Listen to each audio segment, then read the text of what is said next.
நம்ம பக்கம் இழுத்துக்கிறது. நம்மளை வெட்ட வரவனை கூட நம்ம பக்கம் இழுக்கிறது.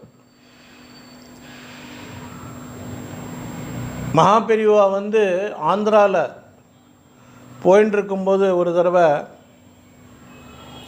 காட்டுவாசிகள் இவா ஒரு 10-15 பேர் 20 பேர் போயின்னு இருக்கா. நேரங்கட்ட நேரம் இவா சுற்றி விட்றா. அவள் ஒரு 100-200 பேர் இருப்பா. அம்பு வெல்லு ஈட்டி எல்லாம் எடுத்துன்னு நின்றுருக்கா. என்ன பண்ணன்னு இவாளுக்கு தெரியல. கூட இருந்த வாழலாம் நடுங்கிறா. மகாபெரியவா எதுவும் பண்ணலை. அவர் பாட்டுக்கு கொஞ்சம் நேரம் போய் அந்த தலைவன் முன்னால் வரான். அவரோடவே பார்த்தார். எல்லாரும் காலில் விழுந்து விடுறான். தன்வசப்படுத்தல்